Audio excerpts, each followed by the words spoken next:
Selamat datang kembali di pembahasan mendalam kita. Hari ini kita mau bedah satu aspek persuasi yang kadang suka kelewat nih, keahlian atau kebijaksanaan praktis. Betul. Kita bakal fokus ke bab 7 buku J. Heinrich, Thank You for Arguing. Judulnya Gunakan Keahlian Anda, Paradigma Belushi. Sumber kita ya kutipan dari bab itu. Oke. Misinya, kita pengen ngerti nih, apa sih keahlian dalam konteks retorika dan kenapa nunjukin kalau Anda tahu apa yang Anda lakukan itu bisa bikin Anda jauh lebih meyakinkan. Ya, ini penting banget. Kadang niat baik aja atau punya nilai yang sama tuh belum cukup kan?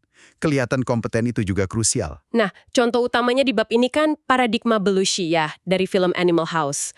Ingat nggak pidato Bluto yang semangat 45 itu, pas asrama mereka diusir? Oh iya. Yang legendaris itu. Kenapa coba pidatonya gagal total? Padahal kan jelas banget dia peduli, tujuannya juga sama kayak teman-temannya. Nah, itu dia. Karena si Bluto ini kurang satu elemen penting dari etos itu loh, kredibilitas kita sebagai pembicara, yang disebut Aristoteles sebagai phronesis. Phronesis, kebijaksanaan praktis ya. Betul.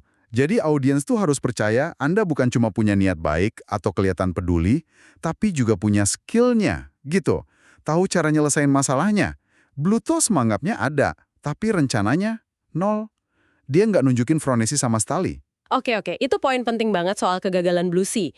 Terus, gimana caranya biar kita nggak kayak gitu? Biar kita bisa nunjukin kebijaksanaan praktis ini? Buku ini nyebutin beberapa cara kan ya. Pertama, pamerin pengalaman. Ya, itu yang paling dasar ya. Nyebutin pengalaman yang relevan itu bisa banget ngebangun kepercayaan soal kompetensi kita.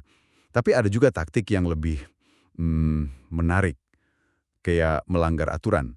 Wah, melanggar aturan gimana tuh maksudnya? Bukan berarti jadi anarkis ya, tapi lebih kenunjukin kalau Anda tuh paham banget aturannya sampai-sampai tahu kapan aturan itu justru nggak pas buat situasi tertentu. Oh, jadi kayak nunjukin fleksibilitas gitu. Persis. Ini bisa bikin Anda kelihatan lebih cerdas secara praktis. Tapi ya hati-hati, jangan sampai malah ngerusak kepercayaan audiens. Machiavelli aja ngelihat inkonsistensi ini kadang berguna buat pemimpin.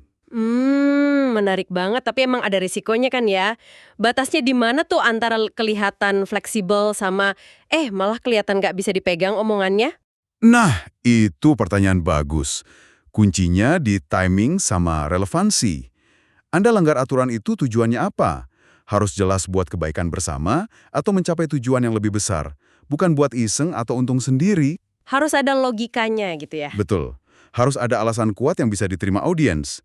Jadi ini soal nunjukin penilaian yang matang, bukan sekedar membangkang aja. Oke, masuk akal.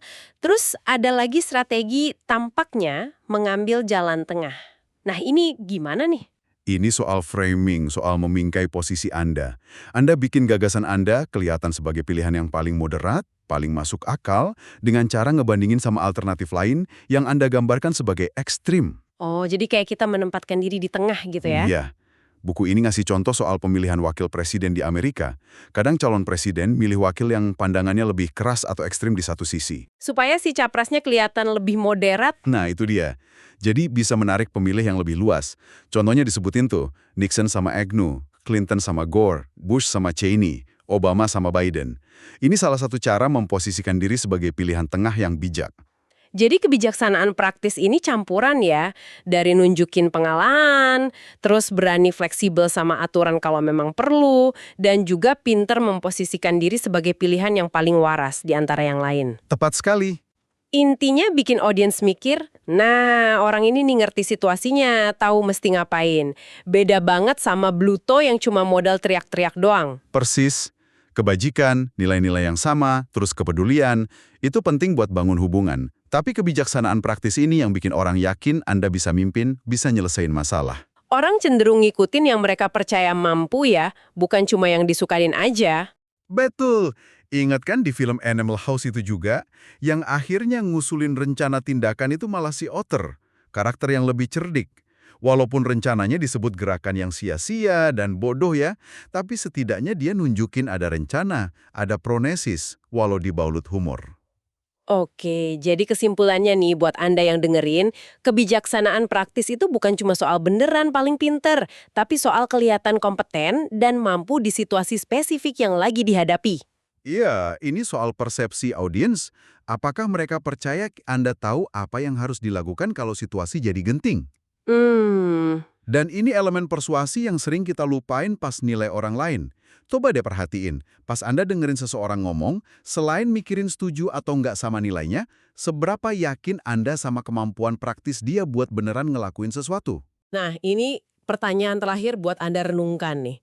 Seberapa sering sih penilaian Anda ke seseorang, entah politisi, rekan kerja, atau teman, itu diam-diam dipengaruhi sama persepsi Anda soal keahlian praktis mereka? Lepas dari niat baiknya loh ya.